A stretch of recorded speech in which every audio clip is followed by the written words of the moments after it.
Trick or treat. Smell my donuts. Tonight, filled with horrors alike, calls for games I recommend part 2 on Halloween night. This video would probably be more relevant if it was posted sometime earlier this month instead of, on the last day. But here I am on Halloween, and we're reaching the end of the year, which means more sales to come. And who says you can't have any scares outside of Halloween night, right?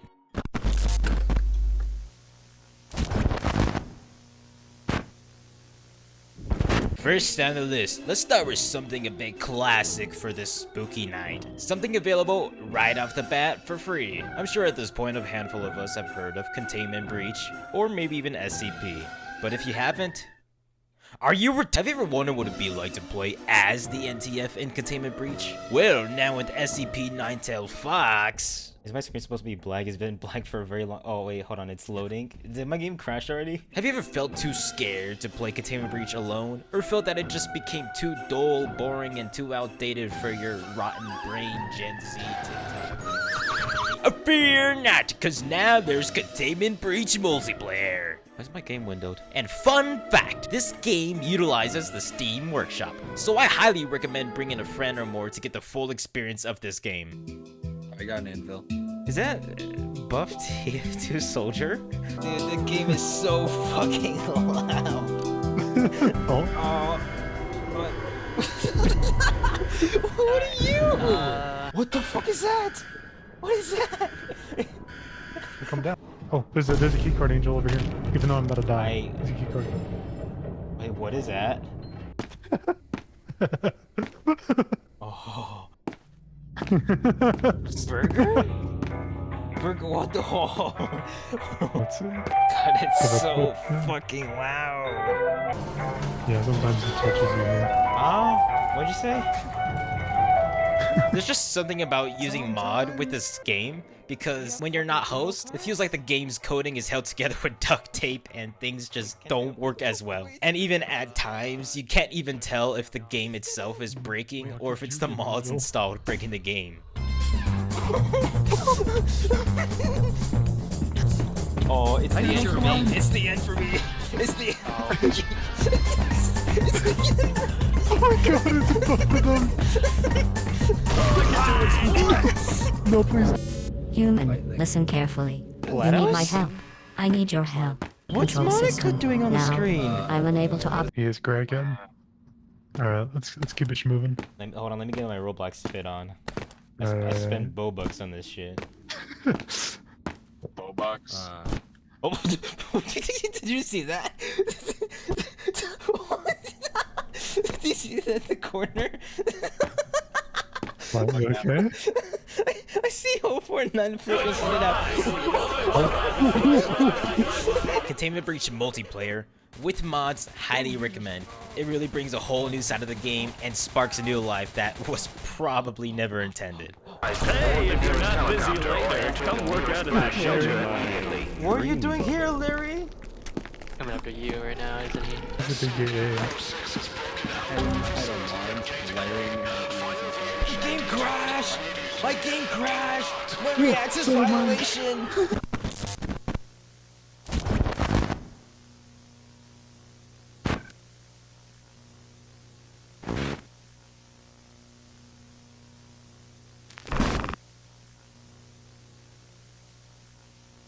The scariest part about playing a single old COD game is the fact that you not only can't play multiplayer, but you can't even play the single player games. You can't play the campaign mode, because if you just so happen to have the game open, your PC becomes so vulnerable, exposed, that your PC can get hacked and even bricked. Your back door is open and rats are coming in. The rats! It's always the rats! They're coming and they're after you and your PC. Stay cautious, stay safe.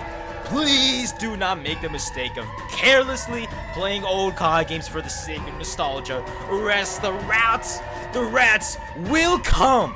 They'll rob you dry. They'll make you crazy.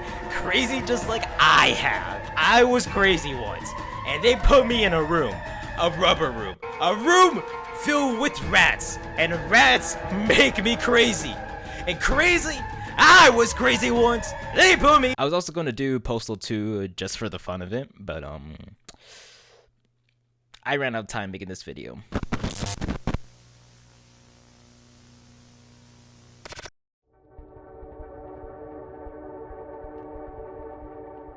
Move quickly and clear the area. Now this may seem like an odd pick, but I'd say Ready or Not has its own version of horror. Some may say that it's the cracked out AI, while others say that it's the environmental storytelling and hidden ARG contained in this game. And when it comes to the gameplay, it's very much a nice modernized, although very bare bones, but I really like the, what the fuck? Who are you? What are all of you? Where did my SWAT team go? Hold on. Let me check my loadout. Okay, who the fuck are you? Did I miss an update or something? Let me just... Okay, am I even playing the same game at this point? Where did all of you come from? What is this? Where am I? And who the hell are you? There's freaking gambling in this game now? What did I miss? This doesn't even play like a SWAT game anymore. What the hell is all this? Okay, so now that the game is mostly back to normal, if you've watched my last recommended games video, then you'll know that I've already brought up Ready or Not. But now with the DLC's release and a slight shift in my content, I figured I'd mention this game again. As someone who loves SWAT 4 despite never making it that far and always sucking at that game, and just the general idea of a SWAT-like game, Ready or Not is as best you can get to a more modern experience. I adore the commander mode and the squad commands. Sure, the multiplayer is basically the bulk of this game, but the commander mode just never fails for a single player experience. The maps are built not to be on your side, and one wrong move will lead to potential fail in the mission. The AI, although a bit clumsy and even unfair at times, are as close you can get to an advanced AI that mimic real SWAT encounters while still keeping it gamified.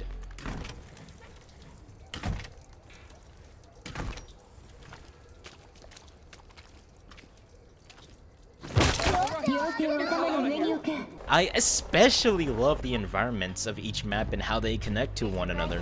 Maps range from the middle or the aftermath of robberies or raids to the most white monster conspiracies ever. They each tell their own story and the history that's gone through them before you arrived on scene. Getting an S literally requires you to explore the map and find anything that looks like potential evidence to report. Although it's not a typical horror game with scares and sound cues, it certainly does brings the eerie vibe of a potential horror game hidden behind a SWAT game. Next on the list is by far the game I've been waiting to talk about. My favorite totally niche horror game that totally hasn't been receiving traction from well-known content creators, Voices of the Void. This game is literally the JOB simulator, but fun. Never did I think cleaning a bunch of trash would be so satisfying in a literal waiting simulator sandbox game. But what mostly scratches that itch of mine is the alien conspiracies that this game holds. The wonders of what could be out there in deep space, but also the goofiness of this game mimicking the Source engine. Alright, be right back. I'll be back in like... Oh my god! Okay, it works. It definitely works if you do that. Voices of the Void contains so many niche Easter eggs and hidden secrets that there's just a whole wiki dedicated to a huge list of possible events you can trigger. Remember when I said that this is a sandbox game and that it mimics the Source engine? I mean that literal. Sure, the game has a slow gameplay loop, but that allows you to literally do anything you want. And by anything, I mean you literally have an entire Walmart in your PC, ready to order the most random shit ever. I have the freedom to decorate and organize my base however I want. If I have a poster, I can literally import any images on my PC into the game. If I have a radio, I can import any MP3 on my PC into this game.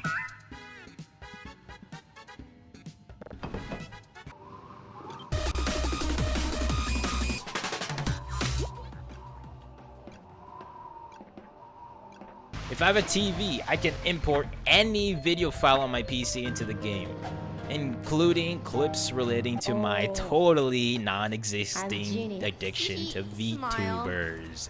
But moving on from that, I think it's safe to say that I'm officially open to dating.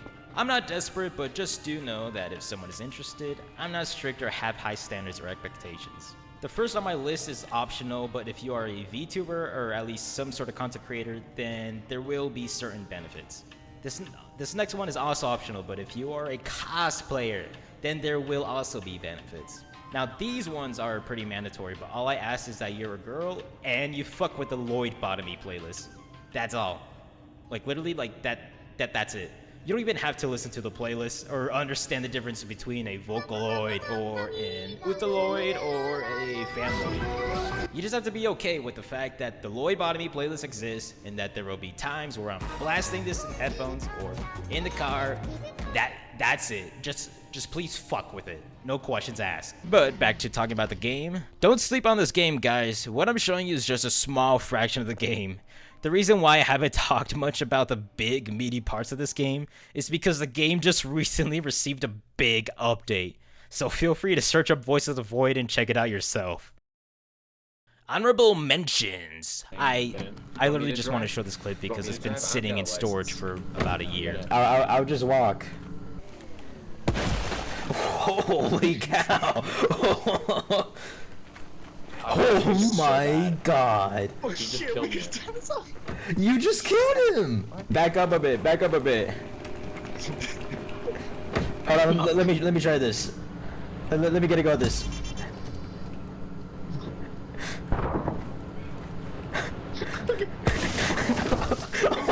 Oh my god. Let me get a go at this.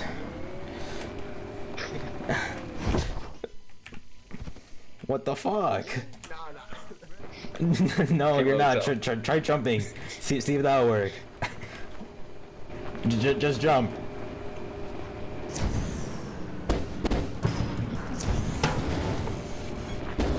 Okay, I don't think that's working. Oh, and you're dead now. Also, modded Left 4 Dead 2 is pretty cool. These are also old clips that have been sitting around in storage. I should really play this game again.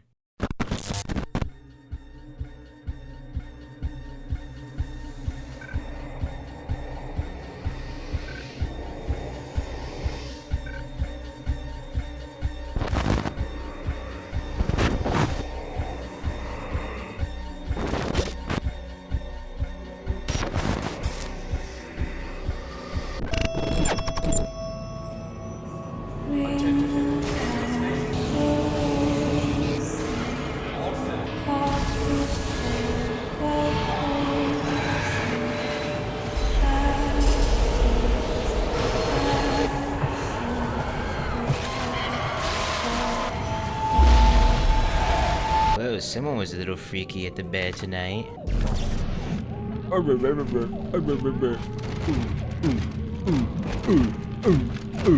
I think it's safe to say that out of all the horror games to get into, I'm so happy that it had to be this one.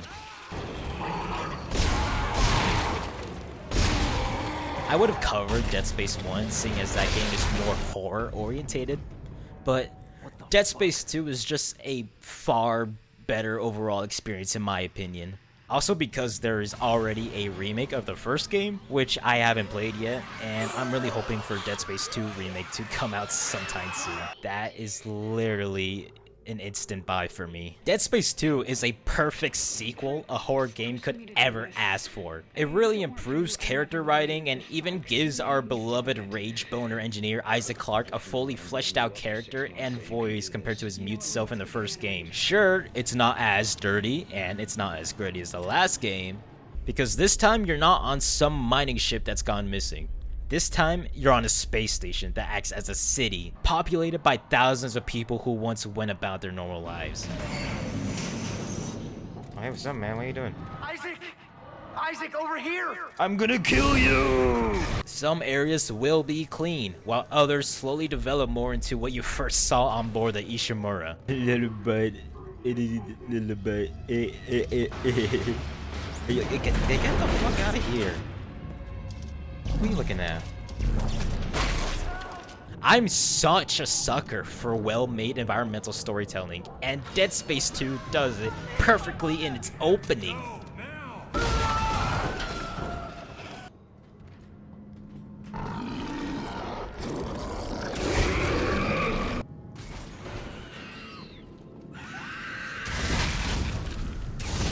Returning Dead Space fans are shown that all the work they've done and the narrative that they stopped the Necromorph invasion was practically done for nothing.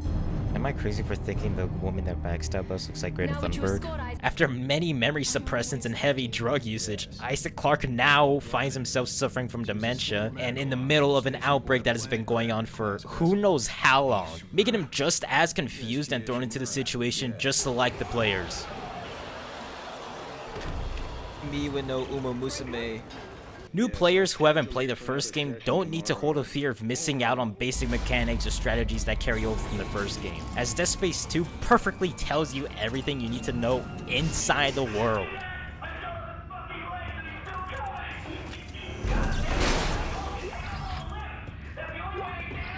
You can use kinesis to pull blades off dead ones and shoot it back at them. Watch. You see?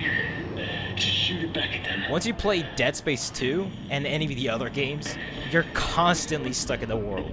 No breaks, no pauses, only a room that you trust will keep you safe for now. If it wasn't clear before, Dead Space 2 is by far my favorite game of the series, and it's my all-time favorite horror game. I literally had to force myself to stop playing just to make this video. Shit is literally fucked that the Necromorphs are back. But shit is even more fucked if you're given more toys to play with and new enemies to fight. Just remember to watch your backs and never let your guard down. And careful when you hear the roars, cause they kind of scare me.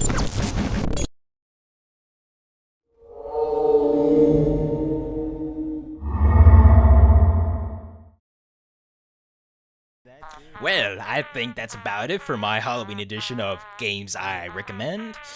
Let me know what games you guys are interested in and what you've already played before on this list. Hey, even tell me what games you would like me to try and I'll see if I can make a video out of it. This video certainly took a bit of time, but now I think it's safe to say that I'm a bit happy with the end result and how this how this video turned out. Maybe maybe next time I can play more games and do